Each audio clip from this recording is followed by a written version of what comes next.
샬롬. 간밤에도 잘 주무셨습니까?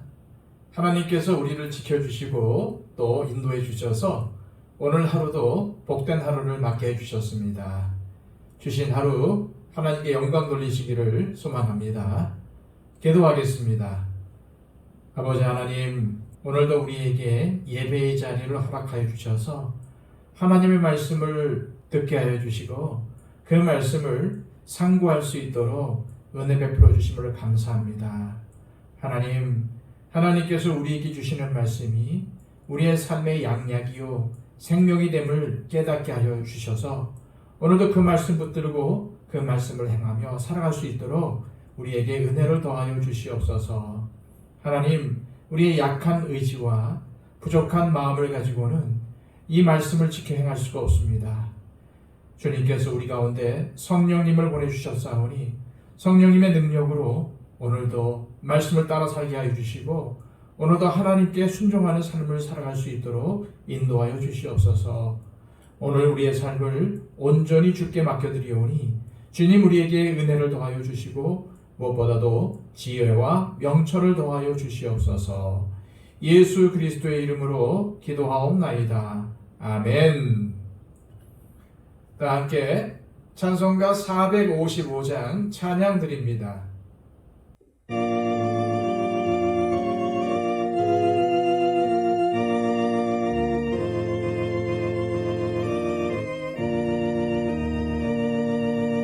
주님의 마음을 본받는 자, 그 맘에 평강이 찾아오는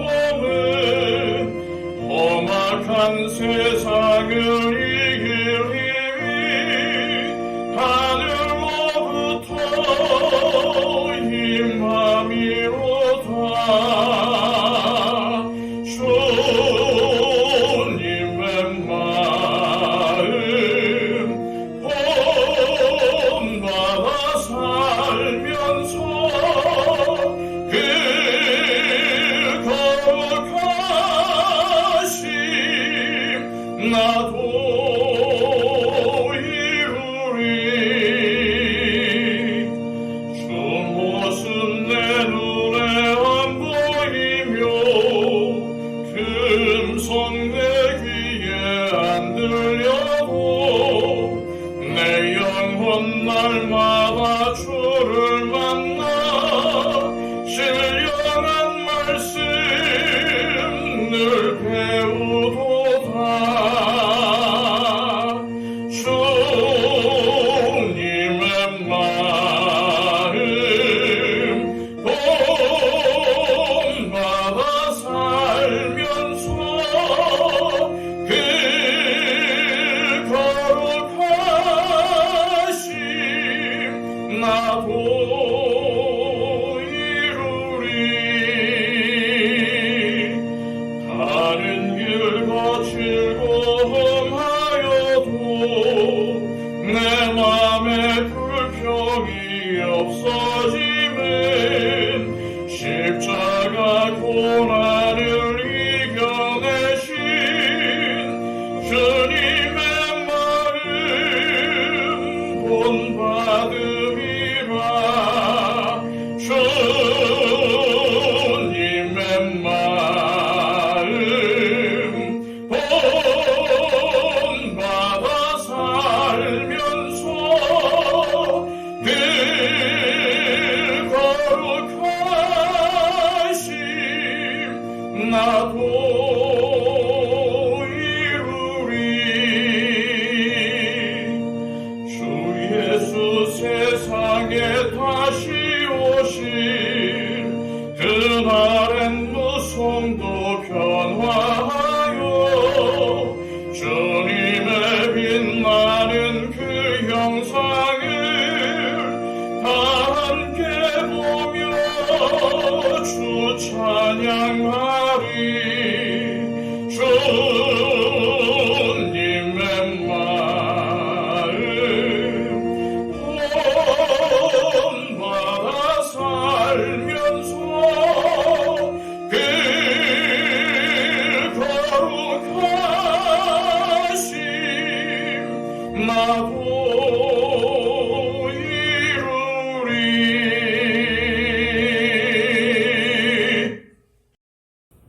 시간 우리에게 주시는 하나님의 복된 말씀은 구약성경 잠언 17장 15절에서 28절까지의 말씀입니다. 구약성경 930쪽입니다. 악인을 의롭다 하고 의인을 악하다 하는 이 두 사람은 다 여호와께 미움을 받느니라. 미련한 자는 무지하거늘 손에 값을 가지고 지혜를 사려 함은 어찌민고. 친구는 사랑이 끊어지지 아니하고 형제는 위급한 때를 위하여 낳느니라. 지혜 없는 자는 남의 손을 잡고 그의 이웃 앞에서 보증이 되느니라. 다툼을 좋아하는 자는 죄가를 좋아하는 자요 자기 문을 높이는 자는 파괴를 구하는 자니라. 마음이 굽은 자는 복을 얻지 못하고 혀가 패역한 자는 재앙에 빠지느니라. 미련한 자를 낳는 자는 근심을 당하나니 미련한 자의 아비는 낙이 없느니라. 마음의 즐거움은 양약이라도 심령의 근심은 뼈를 마르게 하느니라. 악인은 사람의 품에서 뇌물을 받고 재판을 굽게 하느니라. 지혜는 명철한 자 앞에 있거늘 미련한 자는 눈을 땅 끝에 두느니라. 미련한 아들은 그 아비의 근심이 되고 그 어미의 고통이 되느니라. 의인을 벌하는 것과 귀인을 정직하다고 때리는 것은 선하지 못하니라. 말을 아끼는 자는 지식이 있고 성품이 냉철한 자는 명철하니라. 미련한 자라도 잠잠하면 지혜로운 자로 여겨지고 그의 입술을 닫으면 슬기로운 자로 여겨지느니라. 아멘.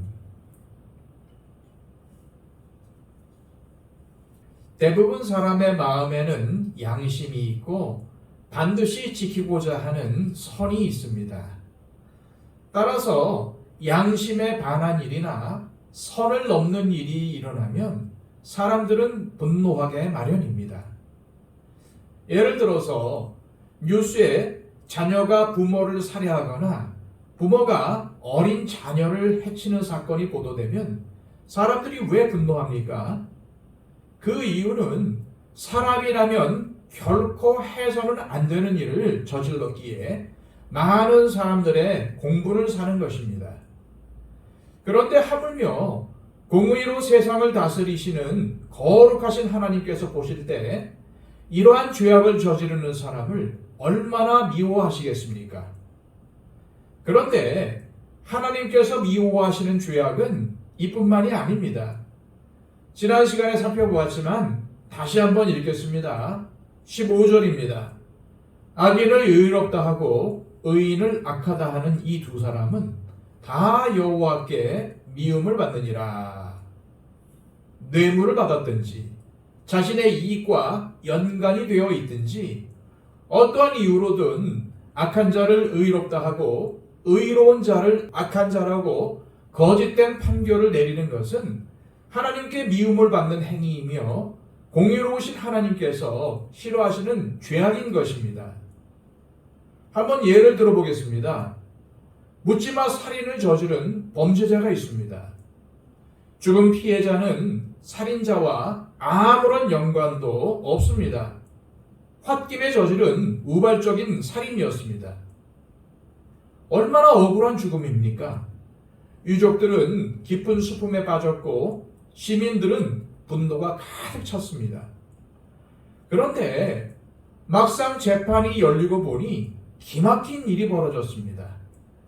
재판관이 살인을 저지른 범죄자를 무죄라고 선고하고 죽은 피해자에게 죄가 있다고 판결을 내렸습니다.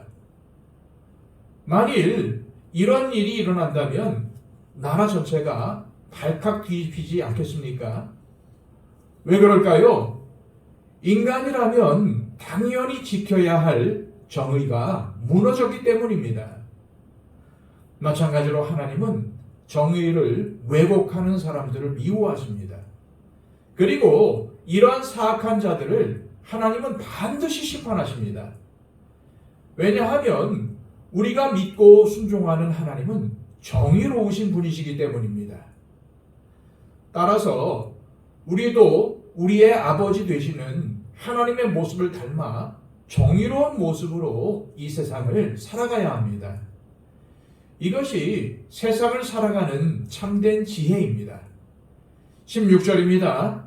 미련한 자는 무지하거늘 손에 값을 가지고 지혜를 사려 함은 어찌민고.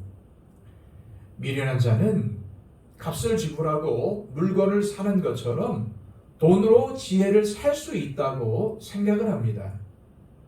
그러나 지혜는 아무에게나 열려 있는 것이 아니며 누구나 얻을 수 있는 것이 아닙니다. 오직 여호와 하나님을 경외하는 자에게만 주어지는 것이 지혜입니다. 오늘 잠언 말씀은 지혜는 돈으로 살 수 있는 것이 아니라고 말하며, 이처럼 돈으로 지혜를 얻으려는 자는 자신의 미련함을 나타내는 것이라고 책망합니다. 그렇습니다. 하나님의 지혜는 하나님의 말씀에 순종하여 하나님의 뜻을 따라 살아가려고 하는 자에게 주어집니다. 우리가 주의 말씀에 순복할 때만이 주님의 지혜를 받아 누리며 살아갈 수가 있다는 말씀입니다. 17절입니다. 친구는 사랑이 끊어지지 아니하고 형제는 위급한 때를 위하여 남느니라.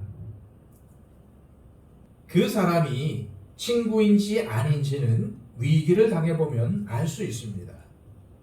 평상시엔 친한 친구인 줄 알았는데 내가 위급한 상황에 몰리자 나를 멀리하고 떠나는 사람이 있습니다. 그러나 사람들이 다 나를 향해 손가락질하고 돌을 던져도 끝까지 내 곁에 함께 해주는 바로 그 사람이 친구입니다. 이처럼 진정한 친구는 한결같은 사랑으로 나를 대해줍니다.